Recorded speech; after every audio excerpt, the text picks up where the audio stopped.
Hello guys, आप सभी का स्वागत है। और आज अपन जो टॉपिक डिस्कस करने वाले हैं, जिसके बारे में पढ़ने वाले हैं, वो है ह्यूमन रिसोर्स मैनेजमेंट।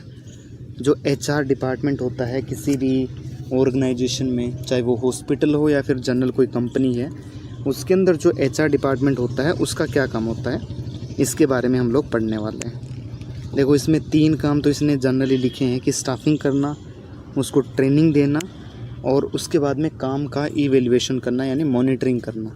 ये 3 काम तो जनरली एचआर डिपार्टमेंट के होते ही हैं। कई बार आपने सुना होगा कि हॉस्पिटल में जाते हैं या फिर आप कहीं काम देखने के लिए जाते हैं अपनी जॉब के लिए, तो वो सजेस्ट करते हैं आपको कि वहाँ पे एचआर डिपार्टमेंट है, वहाँ से जाके आप कांटेक्ट करो, वहाँ पे जाके बात करो। अगर वैकेंसी है तो आपको ले लेंगे, अदरवाइज़ फिर आप कहीं और ट्राई करना।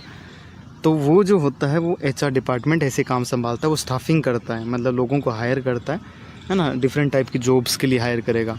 उसके बाद में हायर करने के बाद में अगर आपको काम आता है तो उसके अलावा भी आपको ट्रेनिंग दी जाएगी किस हिसाब से, जो उनका हॉस्पिटल है उसके हिसाब से चीज़ों को संभालने की, चीज़ों को करने की ट्रेनिंग दी जाएगी। और उसके बाद में आपकी मॉनिटरिंग करी जाएगी कि आप काम ठीक से कर रहे हो या नहीं कर रहे हो। तो इस टाइप से ये 3 चीज़ें आने वाली हैं, ठीक है। उसके अंदर स्टाफिंग आ जाएगी, उसके अंदर ट्रेनिंग आ जाएगी, उसके अंदर मॉनिटरिंग आ जाएगी, ठीक है। अब नोट्स में क्या लिखा है उस हिसाब से देखते हैं कि क्या होता है। तो ह्यूमन रिसोर्स मैनेजमेंट HRM, किसी भी ऑर्गेनाइजेशन की मैनेजमेंट के लिए HR मैनेजर रिस्पॉन्सिबल होता है। मैनेजमेंट का काम देखना है ना, सारी चीज़ों को मैनेज करना, संभालना एक टाइप से। वो किसका काम होता है? वो मैनेजर का होता है किसी भी ऑर्गेनाइजेशन के अंदर। HR डायरेक्टर एक ऐसी अथॉरिटी है जो all human resource activity and policy के एडमिनिस्ट्रेशन के लिए रिस्पॉन्सिबल होगी। तो जो HR डायरेक्टर बना रखी होती है ना, जो डायरेक्शन देती है, वो एक ऐसी अथॉरिटी है, वो एक ऐसी पावर है जो कि ऑल ह्यूमन रिसोर्स एक्टिविटी, जितनी भी उस ऑर्गेनाइजेशन के अंदर ह्यूमन रिसोर्स से रिलेटेड एक्टिविटी होंगी, है ना, भले पॉलिसी वगैरह हो, उसका एडमिनिस्ट्रेशन करना मतलब लागू करना है, तो वो चीज़ें भी कौन देखेगी? वो डायरेक्टर देखेगी।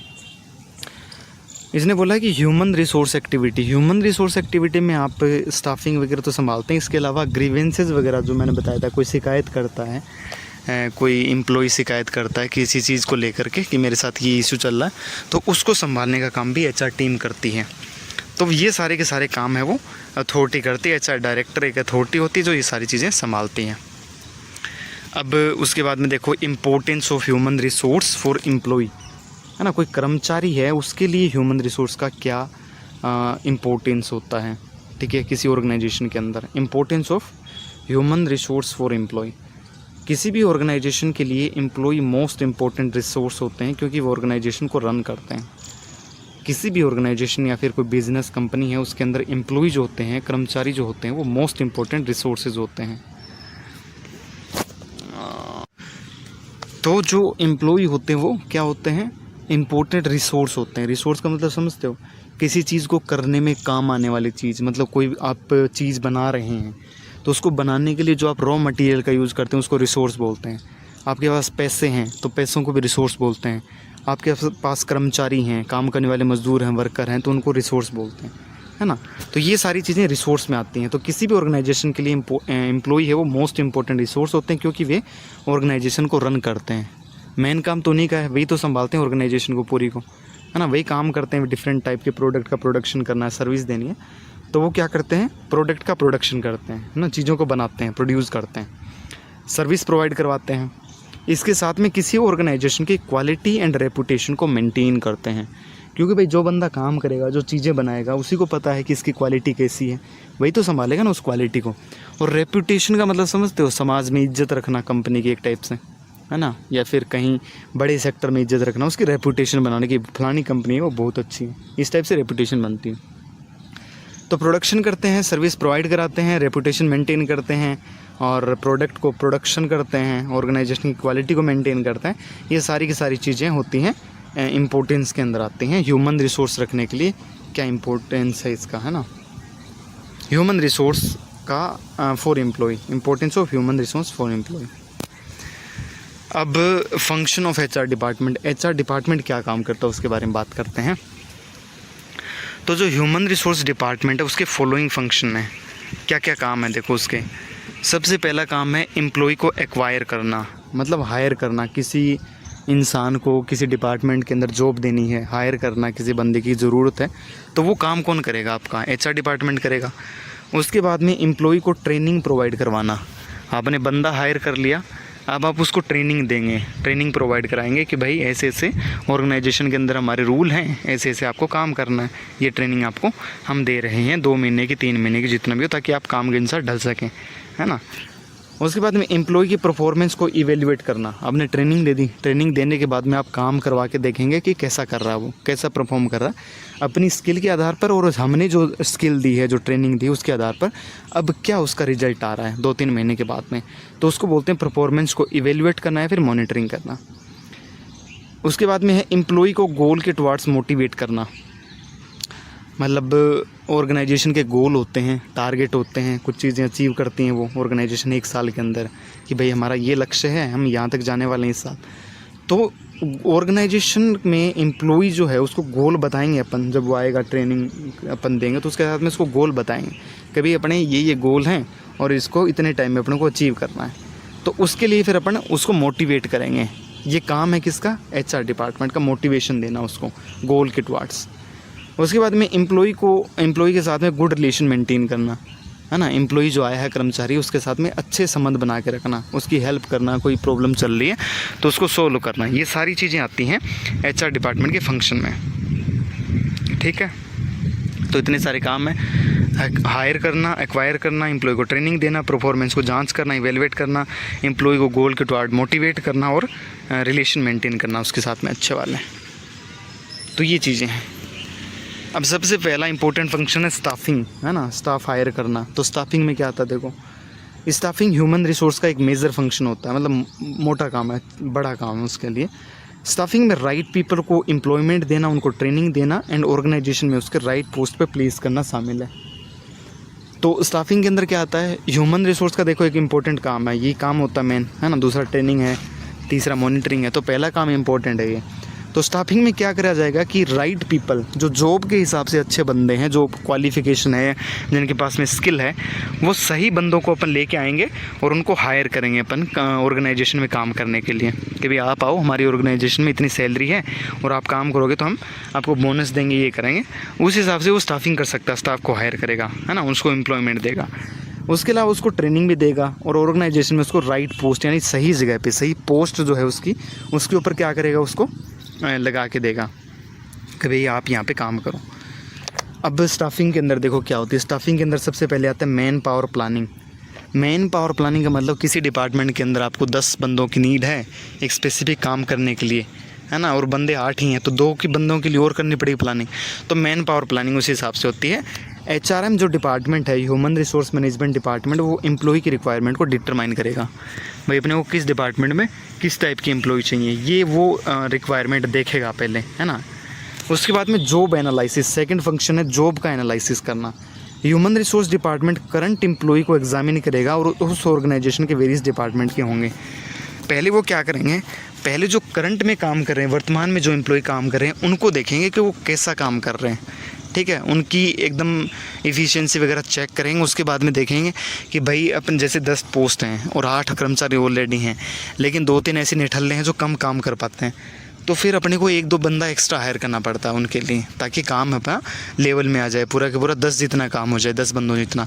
तो इसलिए फिर वो उस हिसाब से जॉब एनालिसिस करके अपन देखेंगे कि कितना काम कर पा रहे हैं पुराने वाले, करंट वाले, और अपने को नए कितने हायर करने हैं, ठीक है, उस जॉब के लिए, पर्टिकुलर जॉब के लिए, है ना, कितनों की रिक्वायरमेंट हो सकती है। डिपार्टमेंट एनालिसिस करेगा कि उसकी मैन पावर एडिक्वेट है या नहीं। मैन पावर एडिक्वेट का मतलब ये है कि जो काम है अपना, है ना, उसके लिए जो बंदे लगा रखे हैं वो ठीक से काम कर पाते हैं उतने टाइम में जो अपन दे रखा है, और इतने टाइम में गोल अचीव कर पाएंगे या नहीं। तो उसको बोलते हैं कि मैन पावर वो एडिक्वेट है या नहीं, मतलब रिक्वायरमेंट है उतनी है या नहीं। वे ऑर्गेनाइजेशन के गोल को अचीव करने के लिए क्वालिफाइड ट्रेंड है या नहीं, मतलब जो करंट में काम कर रहे हैं या फिर आने वाले जो बंदे हैं वो उस ऑर्गेनाइजेशन में गोल को अचीव करने के लिए क्वालिफ़िकेशन उनकी है या फिर नहीं है, वो ट्रेनिंग है या नहीं उनकी। तो ये चीज़ें देखने का काम भी वो डिपार्टमेंट, HRM डिपार्टमेंट करेगा। मैन पावर एडिक्वेट है या नहीं इसकी प्लानिंग करेगा। उसके बाद में गोल को अचीव करने के लिए क्वालिफाइड ट्रेंड लोगों को देखेगा, मतलब चेक करेगा, एनालिसिस करेगा। एनालिसिस के बाद अगर मैन पावर की नीड है तो फ्यूचर में सेवरल वर्क यूनिट में देन वो फिर मैन पावर को लाएगा। अब उसने एनालिसिस कर लिया, अब उसको पता चलता है कि अपने को बंदों की नीड पड़ने वाली है, तो फिर वो फ्यूचर में कुछ बंदों को लेके आ जाएगा वर्क यूनिट के अंदर। ठीक है, फ्यूचर मैन पावर फोरकास्ट कैसे करेंगे देखो, है ना। फोरकास्ट मतलब किस टाइप से आप लेके आओगे बंदों को। तो फ्यूचर में मैन पावर को लाना, जॉब एनालिसिस, वर्कलोड कितना है उसका एनालिसिस करके, वर्क फोर्स कितना है उसका एनालिसिस करेंगे एंड एक्सपर्ट के ओपिनियन पर बेस्ड होगा। एक्सपर्ट क्या कहते हैं, क्योंकि HR डिपार्टमेंट में एक्सपर्ट भी तो बैठते हैं ना, वो रूल वगैरह में अगर संशोधन करना है, वो चीज़ें करनी, तो वो बताते रहते हैं कि जैसे पॉलिसी तो बना दी मैनेजर ने, उसके बाद में उसको रिव्यू करना, उसको फिर वापस मतलब उसमें कमियां बताना, फिर उसको ठीक करवाना, ये काम कौन करता है?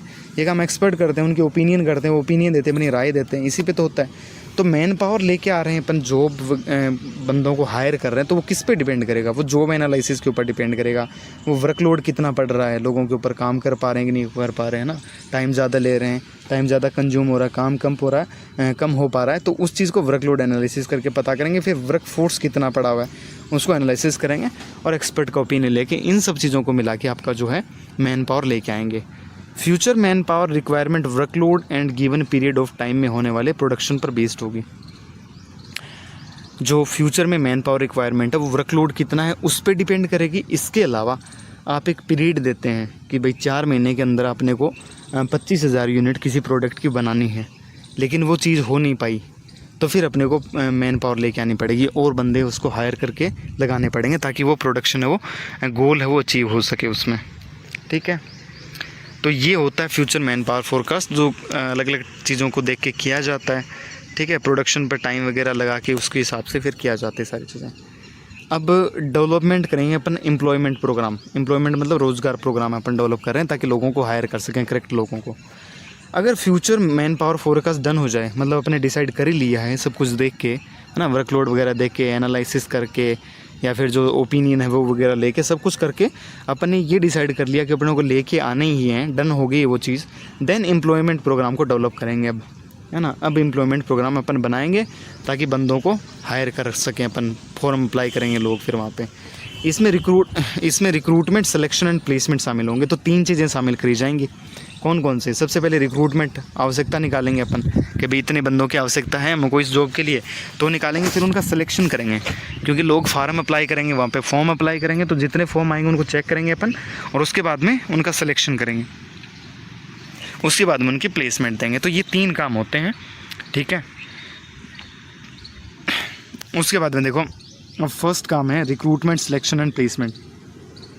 कैसे करना, रिक्रूटमेंट कैसे सिलेक्शन देना और कैसे उनको प्लेसमेंट देना। ह्यूमन रिसोर्स मैनेजमेंट का की फंक्शन है ये, जो रिक्रूटमेंट, सिलेक्शन और प्लेसमेंट वाला वो की फंक्शन होता है। सबसे पहले आता है रिक्रूटमेंट। अब रिक्रूटमेंट कैसे करेंगे? पीपल को हायर करने का प्रोसेस जो ऑर्गेनाइजेशन के लिए क्वालिफाइड हों। रिक्रूटमेंट का मतलब क्या होता है कि जो बंदे क्वालिफाइड हैं आपकी जॉब के लिए, जो आपने निकाली है, जॉब डिस्क्रिप्शन जो दिया है उसमें लिखा आपने रेडियोग्राफर चाहिए, 1 साल का एक्सपीरियंस, तो उसमें अगर बंदा क्वालिफाई कर पा रहा है, उसको एक्सपीरियंस भी है, तो उन लोगों को हायर करने का जो प्रोसेस है वो रिक्रूटमेंट कहलाता है। इस प्रोसेस को डन किया जाएगा न्यूज़पेपर या फिर अदर सोशल मीडिया नेटवर्क या फिर नोटिफिकेशन इशू करके। आप कोई वेबसाइट है आपकी हॉस्पिटल की, वहाँ पे नोटिफिकेशन डाल सकते हैं, न्यूज़पेपर में आर्टिकल दे सकते हैं, है ना, छोटा सा पोस्टर बनवा सकते हैं साइड में कहीं पे, या फिर सोशल मीडिया पे ऐड वगैरह कैंपेन रन करवा के भी आप रिक्रूटमेंट डाल सकते हैं कि भाई इतनी पोस्ट है हमारे हॉस्पिटल के अंदर या फिर इस ऑर्गेनाइजेशन के अंदर, और अप्लाई कर सकते हैं आप। एम्प्लॉय के रिक्रूटमेंट के 2 प्रोसेस होंगे, जिसमें इंटरनल सोर्स और एक्सटर्नल सोर्स शामिल है। मतलब कोई कर्मचारी अपन हायर कर रहे हैं, रिक्रूटमेंट उसके कर रहे हैं, तो उसमें 2 प्रोसेस हो सकते हैं। या तो आप इंटरनल का यूज़ कर लो, जो पहले से वाला एम्प्लॉय है उसका प्रमोशन कर दो आप, है ना, उस पोस्ट के लिए, क्योंकि उसको अच्छा खासा एक्सपीरियंस भी है आपकी कंपनी के बारे में, चीज़ों के बारे में जानकारी है पहले से, तो उन इंटरनल सोर्स का यूज़ कर लो। या फिर कोई बाहर से बंदा हायर कर लो, एक्सटर्नल सोर्स हायर कर लो आप। तो 2 टाइप से रिक्रूटमेंट हो सकती है आपके।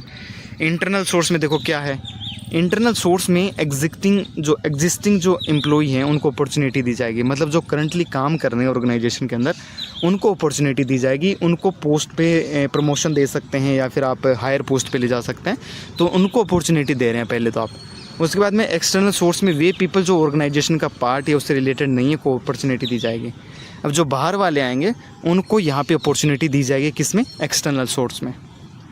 ठीक है, तो ये रिक्रूटमेंट का प्रोसेस हो गया। उसके बाद में आता है सिलेक्शन।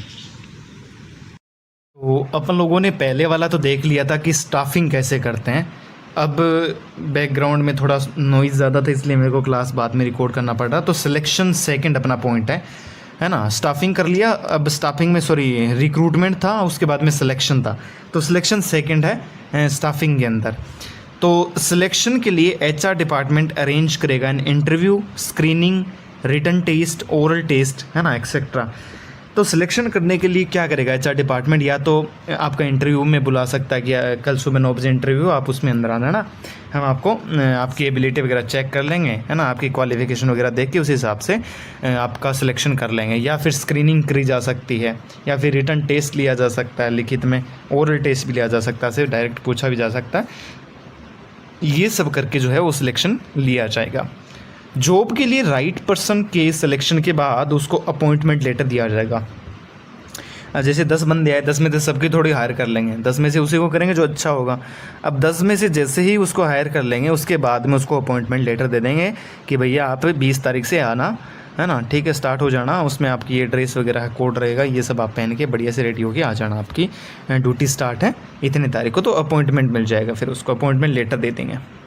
अब थर्ड है प्लेसमेंट, है ना। प्लेसमेंट में क्या होगा, देखो, सिलेक्शन प्रोसेस करने के बाद में एचआर डिपार्टमेंट एम्प्लॉय को उसकी जॉब के बारे में इंट्रोड्यूस करेगा।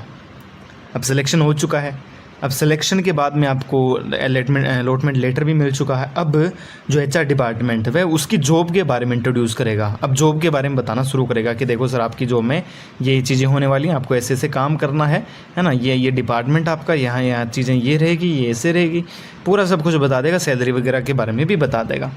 एचआर डिपार्टमेंट एम्प्लॉय को ऑर्गेनाइजेशन की विज़न, मतलब विज़न क्या है ऑर्गेनाइजेशन का, टारगेट क्या, लक्ष्य क्या है उनका, पॉलिसीज़ क्या है उनकी, है ना, क्या क्या रूल बना रखे उन्होंने, रेगुलेशन क्या क्या है, क्या क्या प्रतिबंधित है चीज़ें, ऐसे स्मोकिंग नहीं करनी, ये सब चीज़ें प्रतिबंधित हैं।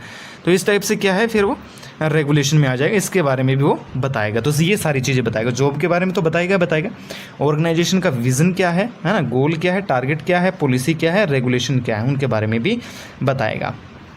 एचआर डिपार्टमेंट उस हायर्ड एम्प्लॉय को ऑर्गेनाइजेशन में उसका रोल बताएगा। अब बंदे को हायर कर लिया तो उस बंदे का भी तो कुछ रोल होगा ना, नया जो हायर किया उसका, है ना, किस जगह पे काम करेगा, तो वो रोल भी क्या करेगा एचआर डिपार्टमेंट उसको बताएगा, एम्प्लॉय को बताएगा।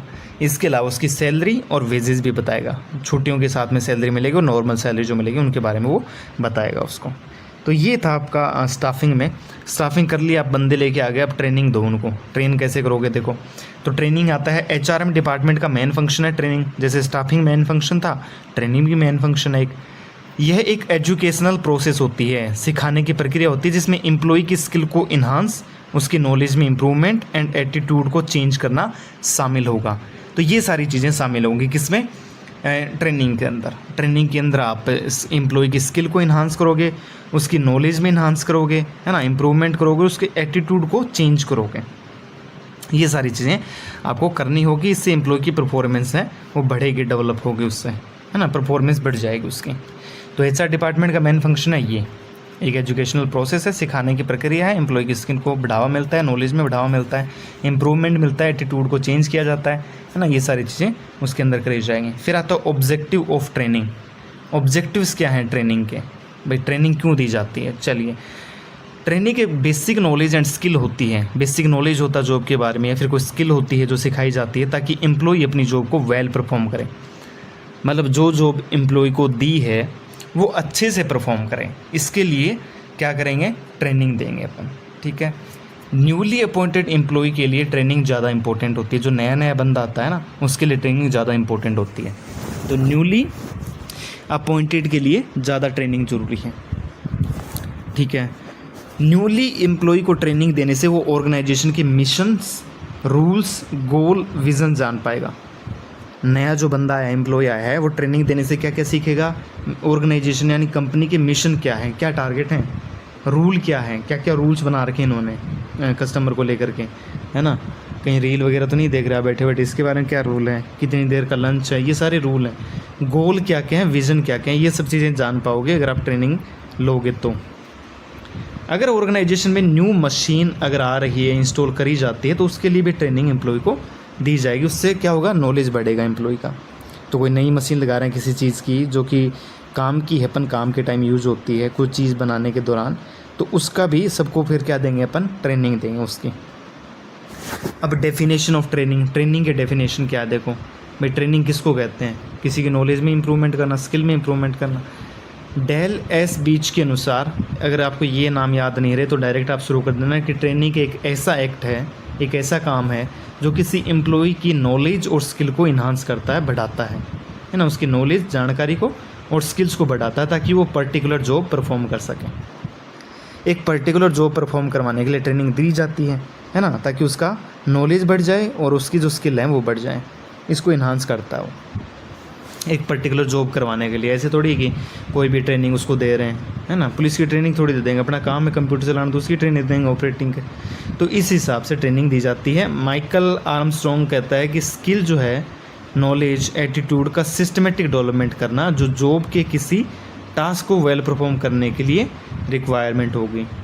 तो क्या कहता है माइकल कहता है कि भाई स्किल हो सकती है, नॉलेज हो सकता है या फिर एटीट्यूड हो सकता है, इन चीज़ों का एक सिस्टम के हिसाब से डेवलपमेंट करना, सिस्टमेटिक डेवलप, एक के बाद एक का डेवलप करना जो जॉब के किसी टास्क को वेल परफॉर्म करने के लिए इंडिविजुअल को रिक्वायर्ड होगी। भाई अगर कोई टास्क दे रखा आपने, है ना, तो उसको परफॉर्म करने के लिए ट्रेनिंग तो चाहिए होगी, तभी तो आप वेल परफॉर्म कर पाओगे, अच्छे से परफॉर्म कर पाओगे। तो इंडिविजुअल यानी किसी व्यक्ति को इसकी नीड होगी उस टाइम पे, ठीक है, वेल परफॉर्म करने के लिए। अब टाइप ऑफ ट्रेनिंग के बारे में देखते हैं कि टाइप्स ऑफ ट्रेनिंग में क्या शामिल किया जाता है। देखो, ट्रेनिंग को ऑर्गेनाइजेशन